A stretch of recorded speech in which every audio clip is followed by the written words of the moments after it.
Good morning, good morning, good morning. I uh, I want to reach out to all of the students out there that are learning English as a foreign language. And I want to say hi, give a big shout out. My name is Teacher Linda G.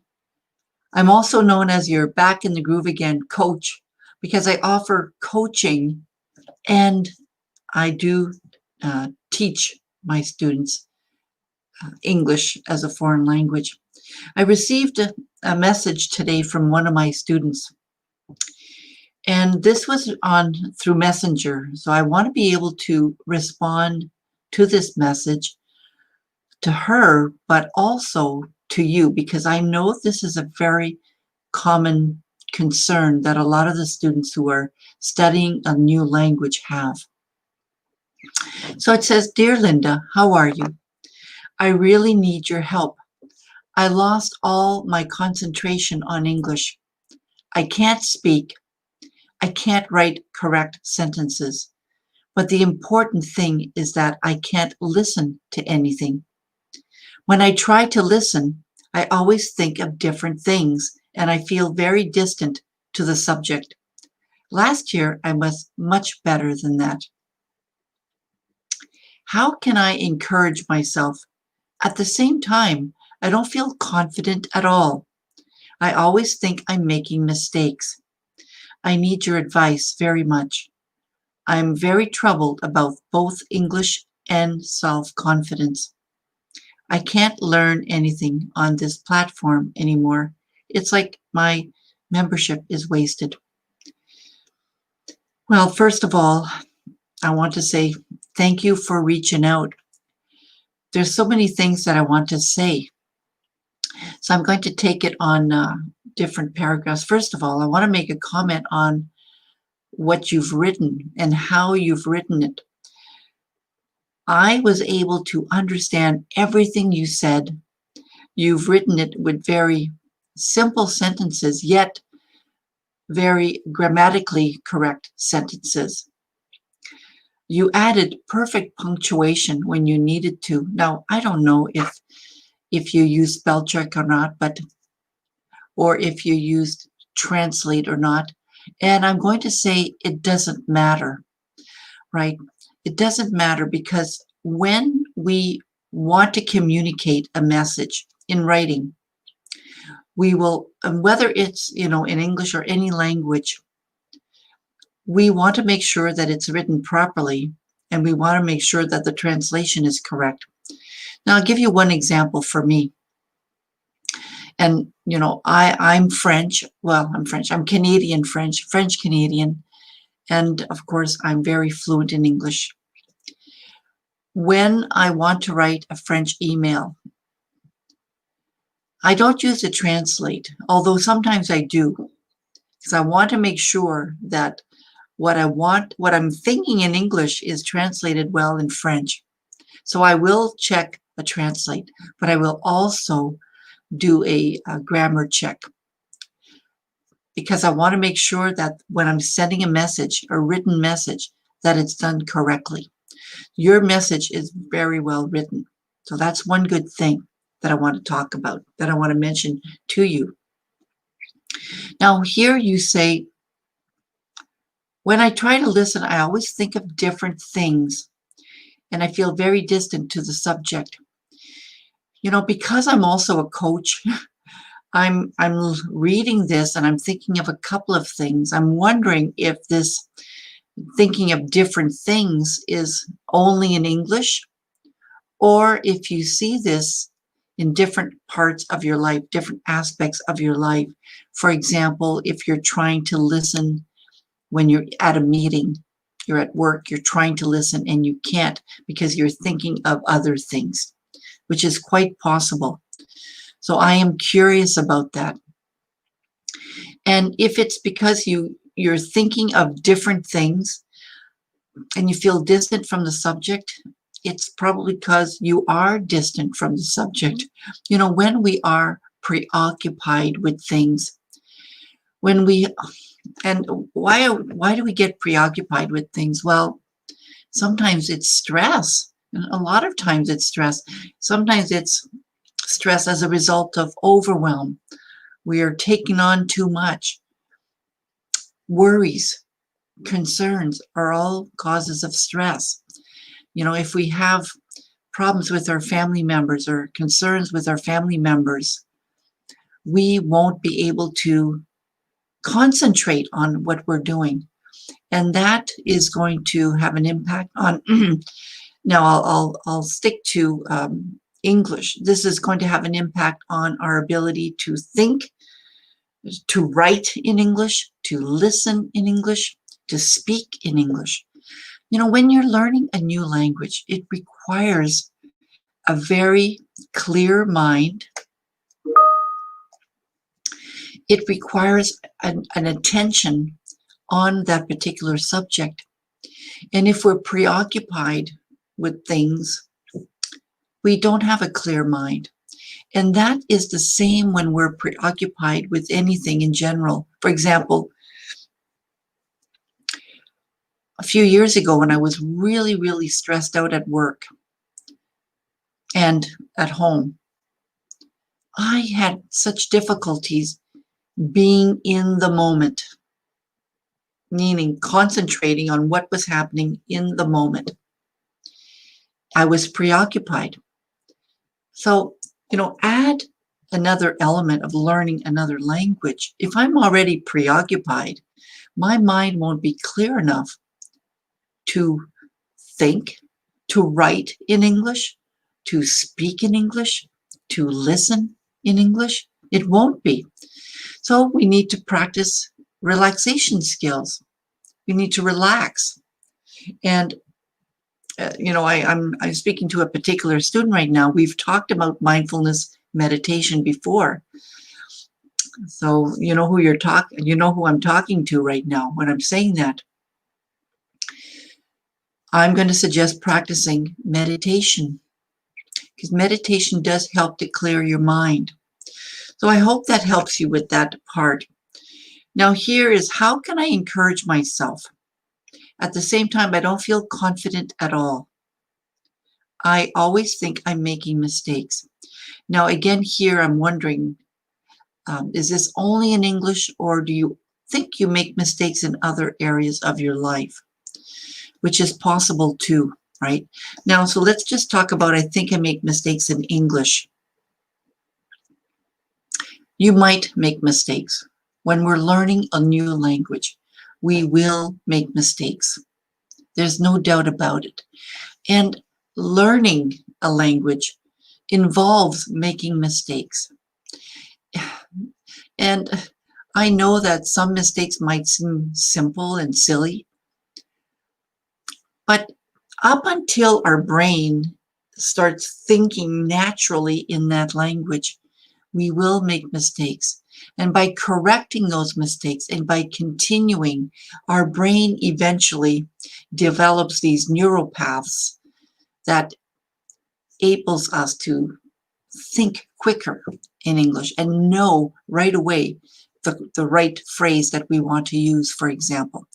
So if you don't practice regularly, you will make mistakes, but you will also slow your learning down. So when you say, I don't feel confident, you know, I make mistakes, it's going to happen. It's natural that you're going to make mistakes. You need to be working with a tutor or, you know, a teacher that is there to support you, that's there to encourage you to continue to speak English, to practice your English, if that's what you want to do.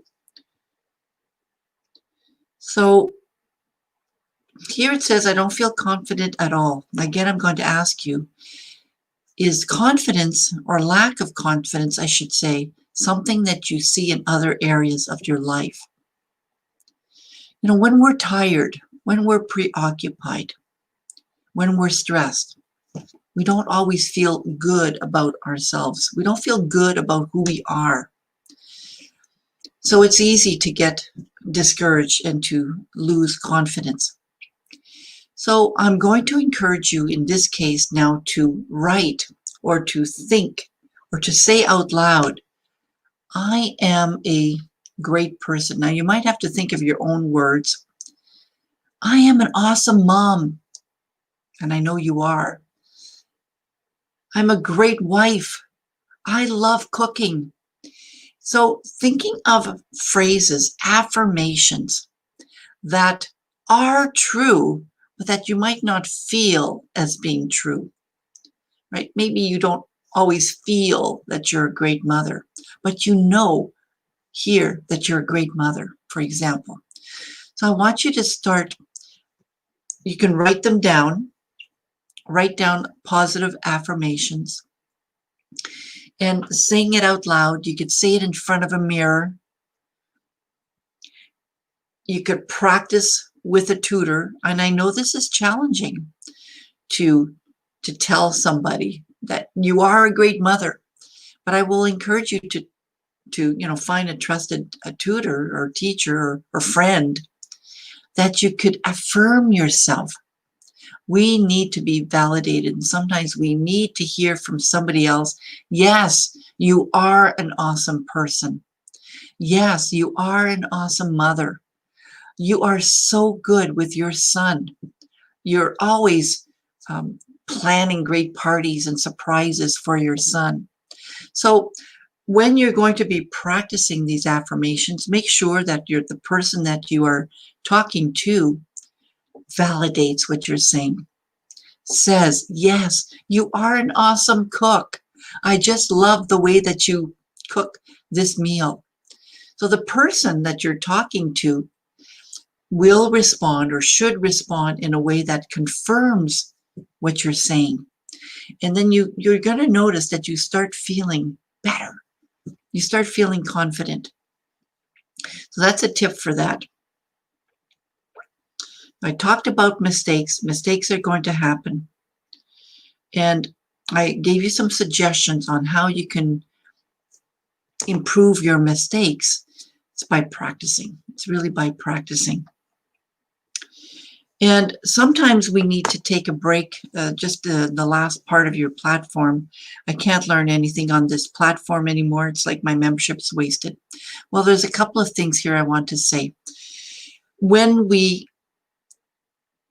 approach everything in life with a bit of negativity, with lack of confidence, we will think that everything we do is a waste of time. Oh, why do I even bother? It's a waste of time. Oh, I'm not really good with cooking. Why should I even make a meal? Everything that we do will be, in our opinion, a waste of time. But in fact, it's not, right? If we start believing our thoughts, if we start believing that we are wasting our time, if we start believing that we are no good with, writing or speaking or listening, we start believing that, it's going to happen. So we have to shift our mind. We have to start believing that we are good at, whatever we're doing, that we are willing to practice our English, for example, or we're willing to put some attention on the meeting, for example. If you can't pay attention or you can't concentrate in the meeting, I'm willing to pay attention to this meeting. I'm willing to pay attention to my boss when he's speaking. That willingness to do something means I'm open to it. I'm going to try it, but I'm going to do more than try it. I'm going to do it. I'm willing to do it. It opens up the possibility of doing it. So that's one thing I want to say on that. The other thing that I want to say about, if you can't learn anything on a certain platform, sometimes it's time to take a break. Sometimes it's okay to take a break from something. Now I'm going to talk specifically about English here, because with English there are 4 main skills. We've got the writing, we've got the listening, we have the speaking, and we have the just a second, writing, listening, speaking, and reading. all of those different skills. And one of the reasons I decided to do a video to respond to my student's answer, a question, is because I wanted her to use that listening skill. Wanted her to use that listening skill. So we may get off a platform, take a break from a platform, but that doesn't mean that we stop learning altogether. It means that we can use other skills or one of the skills. Right now, I'm hoping that you will listen to this. Maybe you'll decide to write about what I said.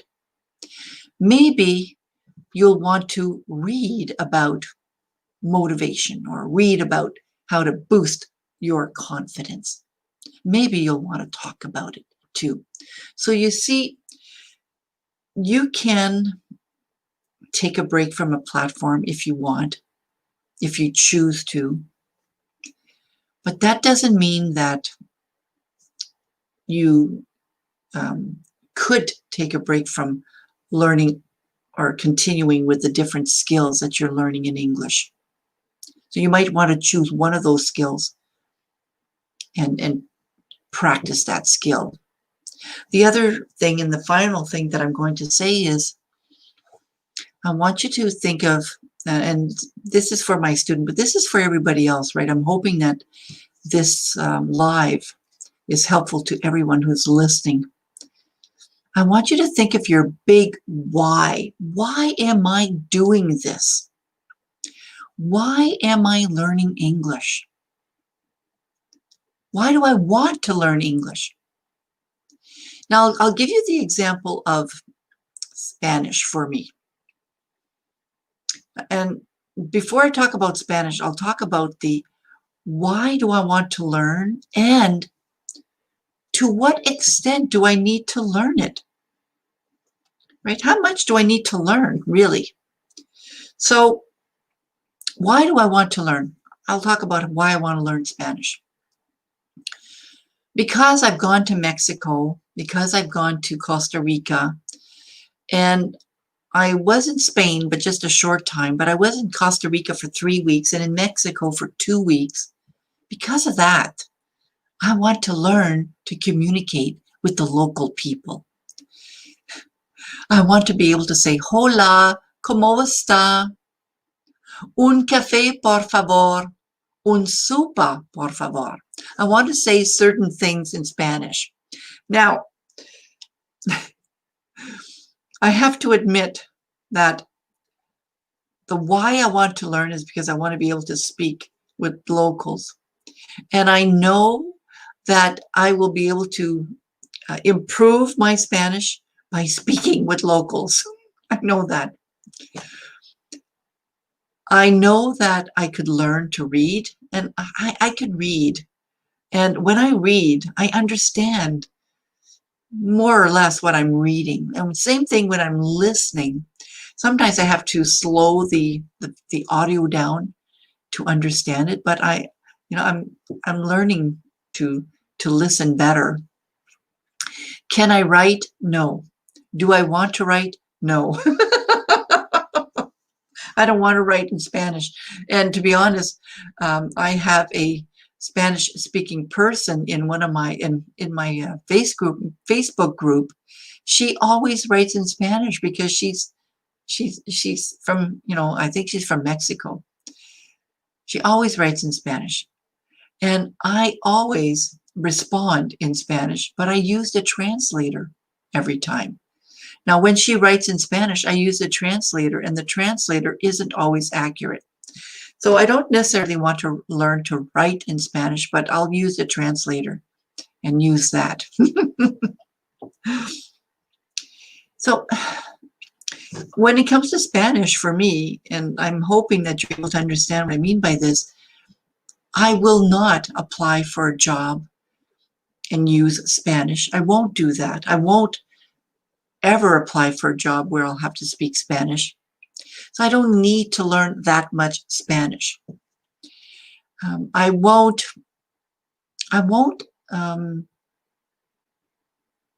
ever do a presentation in Spanish. I won't ever do a webinar in Spanish. If I had to do a webinar in Spanish, because you may know I do a lot of webinars. If I had to do them in Spanish, believe me, I would write a speech in English, I would translate it in Spanish, and then I would practice speaking it in Spanish, and I would read in Spanish. I would. Right? Now, if I had to work in a Spanish environment, that's different. I would feel that I would need to work, practice all of my skills. So it depends on your why. Why do you want to practice English? Is it because you want to visit countries and be able to speak in English? Is it because you have an interview coming up and you want to be able to show your boss that you could speak English? Is it because you want to have promotions? I'll give you an example of another Turkish student that I have. This person has been studying English probably for almost a year, I'd say 7-8 months.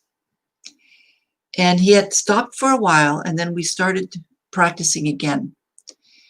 And he met somebody at work in Turkey that speaks English. This is a different story. His boss, who doesn't speak English or much of English, wants him to participate in meetings. Now, she speaks English. I think she's Turkish, but she speaks English.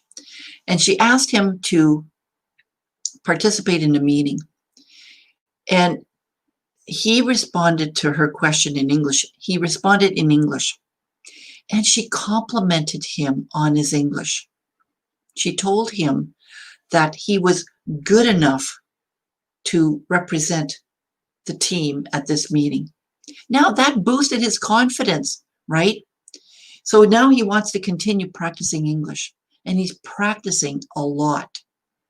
I think in this case, I see him for 3 hours a week, and he has more hours with other tutors as well. So it depends on the why, and this is what I'm going to end with.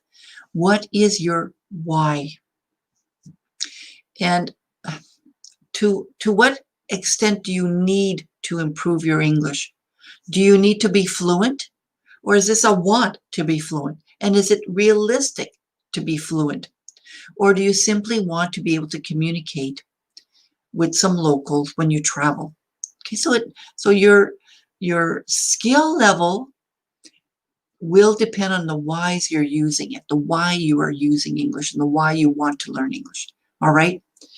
So that's it. That's all I wanted to say. I wanted you to get an answer, and I will be sending you the link to this video. And for anybody else who's listening,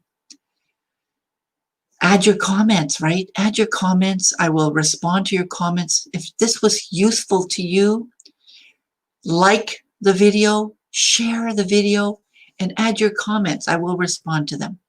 All right. My name is Teacher Linda G. I'm also your Back in the Groove Again coach and teacher. And I'm really here to support you and to provide you that help, that coaching that you need to help you reach your goals. Bye. Have a great day.